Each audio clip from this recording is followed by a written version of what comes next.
Welcome back. Ladies and gentlemen, the raging row over USAID funding to India for voter turnout has kicked up a political storm.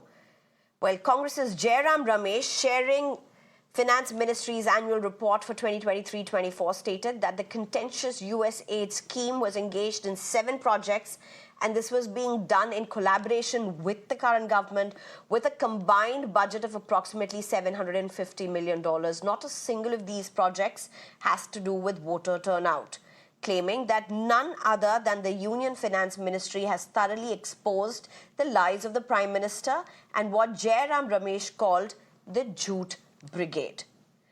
Well, BJP was very quick to respond, saying this shows the desperation of Congress and its ecosystem wanting to deflect the issue around the controversial USAID funding.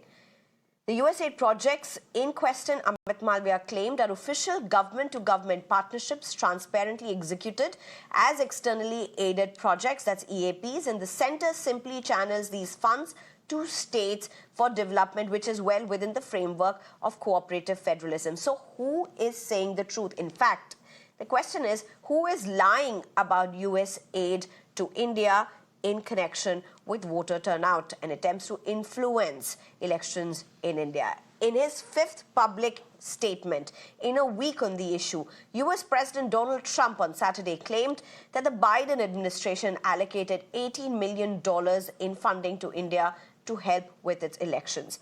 This is a figure which is distinctly different from the earlier stated $21 million.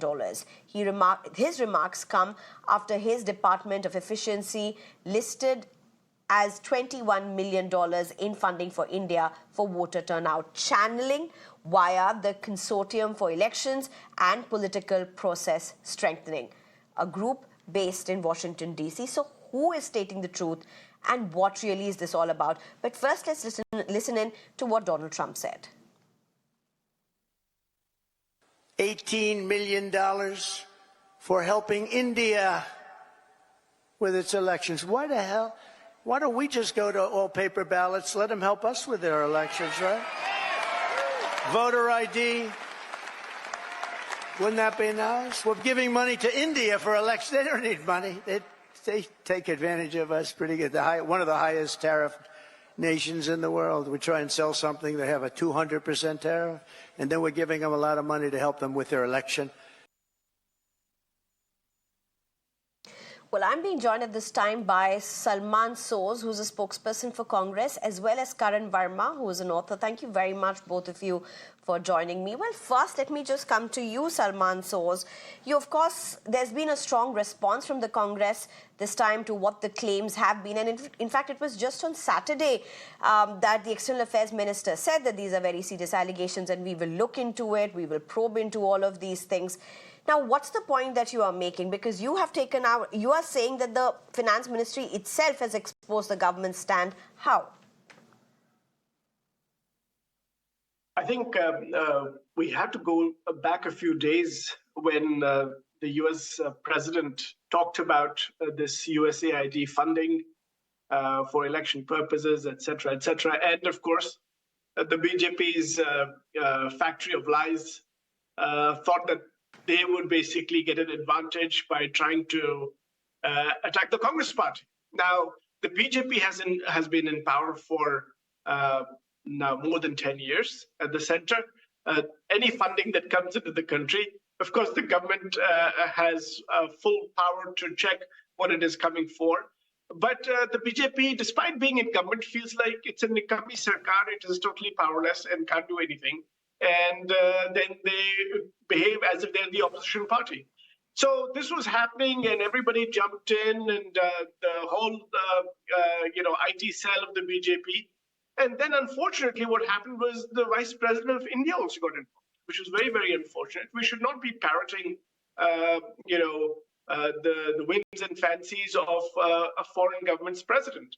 But Vice President Jagdeep Dhankar said that he was stunned to see what has been revealed by the US president. He said, with the full sense of responsibility is that the democratic process of this country was sought to be modulated, manipulated to dent and taint the purity of our election process. This is what the vice president said when President Trump first talked about this amount. And then the very next day, the president of the United States said that this $21 million is for my friend Narendra Modi, the Prime Minister of India.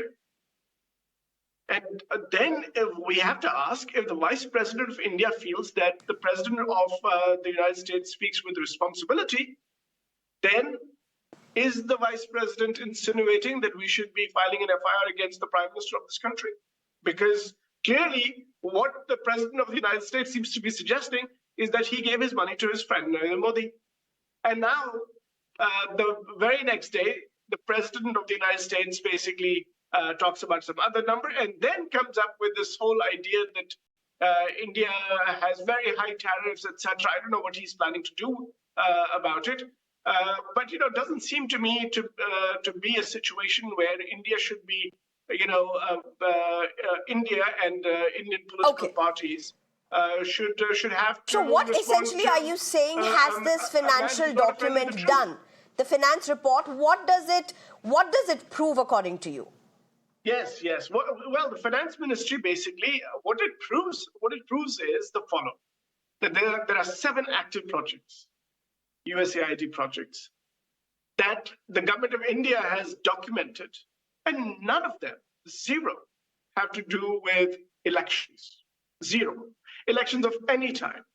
And the organization in question that the BJP IT cell tried to promote falsely, that organization has nothing to do with India. That has to do with Bangladesh. So, when the government's own ministry has reports which document... You're talking about consortium for elections and political process strengthening. It's shocking that the BJP would try to make an issue out of it, and now they've been caught in their own web. Okay. Karan Verma come in at this point. So it's a very simple argument that Congress is making, and getting to the latest between all of this political rhetoric that is happening, Congress is saying a very simple thing. Look at the finance report. Look at the 7 projects that are ongoing. For all the backlash that has happened over the last few days, in fact, with Donald Trump himself changing the figures quite a bit, because when he did say $21 million, there were fact checks that went on to say that there is no project here with $21 million, particularly with CEPPS, and that it has traces to Bangladesh. That was one of the first things that came in, and then he said $18 million. But coming to what the Congress is now alleging, look at the finance report, look at what comes out of it. Where is the voter turnout connect? So, Sneha, cherry picking is one of the great hallmarks of the Congress, unfortunately. At no point did the government ever say that in terms of external project aid, something has come for voter turnout. Of course, there are projects, there are 2 types of fundings. When we talk about fundings, one is government to government, that is channeled through banking channels, and federally, it is disbursed to the states where the aid is needed. Those are government projects, of course, that has nothing to do with voter turnout. So I don't think anyone's knowledge has increased after this fact coming to the fore. But the problem is when the USAID funnels those funds through to a network of NGOs, and that is where the problem is. Sneha, you must understand. In terms of funds disbursed to NGOs, it has, as per government sources, it has gone up by $400 million than what it was from 2004 to 14. And that is what Donald Trump also struck at. Donald Trump has time and again said, and the entire Republican plank was, that the USAID is the financial arm of the deep state. Now, what does the deep state want to accomplish? It wants to accomplish chaos. It wants to foment tensions. It wants to engineer regime changes. That is exactly where the problem is. When we talk about NGOs like FDLAP, Forum for Democratic Leaders, a forum I'm talking about, Asia Pacific, whose co-chairperson was Sonia Gandhi ji. What was she talking about? FDLAP clearly said Kashmir is not an integral part of India. What was it? No, Sneha, let me complete. You can't break my flow in between. You have to let me complete. No, finish. I'm going to give you the time. Don't worry. I'm going to give you all the time. Don't worry, Karan. No. Everybody has a right to say here. Go ahead. Yeah, please let me complete the chain of thoughts. It was being financed by OCCRP. Now, who was OCCRP rolled by? By the Open Society Foundation. Open Society Foundation happens to be one of the biggest beneficiaries of USAID. What has George Soros on record said on 24 January 2020? We want a regime change in India. Salil Shetty, person from Open Society, joins Rahul Gandhi in 2021 on Bharat Jodo Yatra, repeats the same words. Harsh Mandir, who was a part of the National Advisory Council, which was apparently sitting on top of the government back in the Manmohan Singh days, clearly said that yes, his NGO networks like Karwane Mohabbat, what did Karwane Mohabbat do? It fomented tension during CAA, the NRC. What was it receiving funding from? From Open Society Foundation, one of the biggest beneficiaries of USAID. So this is the NGO cottage industry that we are talking about, not the government to government projects that we are mentioning. Salman Soz come in. So Salman Soz, you are saying, look at the finance report. The BJP is now claiming that the money that the finance report speaks about is a government-to-government partnership that goes in states. I actually like this debate because it's going very point to point. And for an average viewer, the average viewer will be able to make it. This is one of the best debates that can happen on very, very technical issue. So here you have Karan saying it's a state-to-state, it's a government-to-government partnership between two countries going down to states. What is wrong with it? Where is the money that was going to NGOs? That's not happening here. Salman Soz, how would you respond to this argument? Well, first of all, I don't really have any fight with our friend Karan here because he's not from the BJP. He's a BJP supporter, perhaps. But, viewers should just note that the BJP is not present at this debate, and which tells me that either they did not think that mirror now is very important to them, or this issue is something that they want to talk about. Because they're clearly hiding. And the reason they're hiding is because Donald Trump said that I sent money to my friend Narendra Modi for elections, and they don't need money. They have tariffs on us. So BJP doesn't want to get involved in that. Now, the BJP will start distracting attention through other things. George Soros, Open Society, this thing, that thing, Rahul Gandhi, Sonia Gandhi, Pagdo Sabko. My question is the following. Who has been ruling this country for now 11 years? The strong man, Mr. Modi. Was he sleeping all these years? The funding was coming. If USAID is part of the deep state, as our friend, the BJP supporter, is saying, if USAID is part of the deep state, and the BJP experts seem to know that this is part of the deep state, why is it that Prime Minister Modi signed an MOU with President Barack Obama, which included a USAID funding? Fair question, Karan Verma. The whole state machinery is with the BJP. The BJP is not ruling it just for the first term. It's okay. Salman Soz, finish your 30 seconds more. Yeah. Why did Foreign Minister Jaishankar, who whenever he goes abroad, shows off that he's got swagger and all that. Why did he meet with Samantha Power, who was the administrator of USAID? And why did they talk business? Why is it that in the last 4 years, 25% of all USAID funding in this century, 25% of it has come in the last 4 years? If USAID is part of the deep state of the US government, then why has Narendra Modi and his government done business with USAID? I fail to understand. Okay.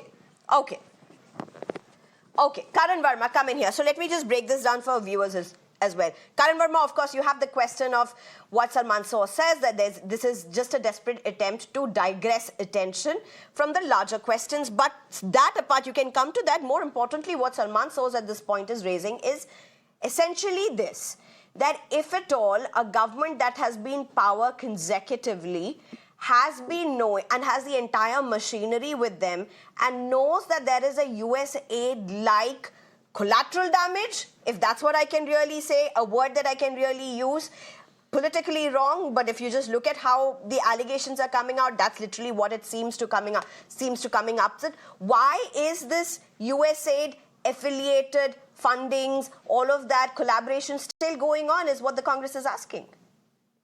No, it's a very valid question, Sneha, and I respect Salman, and I'm sure he knows that when Donald Trump says, I gave it to my friend Modi, he means it went to India. I'm sure he understands that because that's how Donald Trump talks. But coming to the question, coming to this limited point where I completely agree with you and Salman. In fact, I'm equally critical of the BJP at times. What was the BJP doing in these 10 years, and could they have acted more expeditiously? Of course, yes. That is a question to be raised against the BJP, that they should have acted. But in no way does it whitewash the fact that the Congress party, unfortunately, or their leadership or their related NGOs have been at the receiving end of this gravy train coming in through the US aid that has fomented tension in our country. There is ample evidence to showcase that. And that is what our problem is. Look at these NGOs. When Rahul Gandhi goes abroad and says that, democracy in our country is in danger, there is something we need to do, or even here when he says that we are fighting the Indian state, these are very serious matters. And at the same time, you have a George Soros who's funding NGOs affiliated to many in the Congress. For example, CPR, Manish Shankar Iyer's daughter, that the FCRA license of that one got cancelled. The FCRA license of Rajiv Gandhi Foundation got cancelled when it received 1.35 CR from the Chinese embassy in 2022. So there are many NGOs whose FCRA license has been cancelled, and Salman and his party and the ecosystem have time and again said, oh, this is fascism. Oh, this is throttling freedom of speech by cancelling these FCRA licenses. So yes, despite that, I believe the government could have done a lot more. But in no way does it obfuscate the fact that the fact is FDLAP, OCCRP, Open Society Foundation, they've been at the receiving end of USAID. Okay. And today, one second. When he says that Mr. Jaishankar, why did he go there, have a diplomatic meeting? Well, it's worked because USAID has now been scrapped. As soon as the new government came in power, the skeletons came tumbling out. So it's a victory of the Indian diplomacy that the US aid today is out. They could have done more to stop it in the last 4 years. I agree on that limited point. But at least now it has been scrapped. Karan Verma, that's a bit of a stretch, Karan Verma. That's a bit of a stretch. You're essentially saying that USAID got scrapped there in the United States because of India's diplomacy. Were we the ones who brought it to the fore? No. And India did not have any inkling of it. The political ecosystem did not have any ecosystem till Donald Trump spoke about it in the United States. Let me rephrase it. The Republican Party has time and again been reiterating that the US aid is the financial arm of the deep state, causing tensions in various countries, regime changes. And this is the same sentiment that has time and again been echoed by India and conveyed through diplomatic channels. So yes, I agree, it had to come from the US, but at least our word has been respected in regards to that. Okay, I'm not very sure whether this was even something that was discussed during the earlier meeting with the External Affairs Minister. I leave it at that because I don't know about that thing. But Karan Verma has an interesting point, and Salman Soz, you have to give it to him. You said that BJP is not there and he's possibly a BJP supporter, and he's unabashed about it. But the question is this. He has said that I have the same question to BJP, and he has the same concern with BJP, that why did not the BJP act strong for the 10 years that it could have? But that does not absolve it of what the Congress... You may say, what's the point of coming after the opposition? But a question from a BJP supporter whom you did address as a BJP supporter. Do you want to take that? And possibly we're running short of time, so... No, first of all, I want to kind of totally debunk this ridiculous claim that India had anything to do with USAID, Elon Musk and others going after USAID. I don't think India figures in those equations. And by the way, if the BJP and its ecosystem felt that USAID was fomenting trouble in India, did not, was part of the US deep state, didn't want to do business with them, who forced them? So is the Prime Minister of India so weak that the US government says you have to do business with the USAID, and he says, yes, I'll do business with the USAID? Is he not independent? What about the foreign minister? So this kind of reasoning is totally ridiculous. And I think this may be for consumption for people who do not know anything about international affairs, but I think it's a disservice to the people of India because you're misleading people of India. Okay, so we should not do that. Now, as far as the allegations against the Congress party are concerned, again, ridiculous, because the Congress party has given, we fought for the freedom of this country. We love this country. If anybody has any problems in terms of, the allegations against the Congress party, then this weak prime minister, then this ridiculously ineffective government had 11 years so far, have not been able to do anything. And now they keep coming up with these kind of allegations, and that's it, because that is what they want to do. And let me tell you why they do this. They do this because they're distracting you from the big issues confronting this country, whether that is price rise, whether that is unemployment. They have nothing to show. There is a reason. If they really want to investigate, okay, I'll give them a suggestion what they should investigate. Okay, what I'm totally out of time, but Karan, go ahead. 12 seconds to you make your counter to what Salman Soz is saying. He's saying So not once did Salman debunk any of the claims as far as Open Society Foundation and the links to Because Salil I'm not Shakti, going to. Harsh I'm not going Mandir, to. I'm not going to respond. FDLAP, Rajiv Harsh Gandhi is the Foundation. civil Don't speak servant in who between, deserves. please. Salman, I did not speak Let when me you tell were you about speaking. Harsh Mandir. I did not Let me tell speak you when about you were Harsh speaking. Mandir.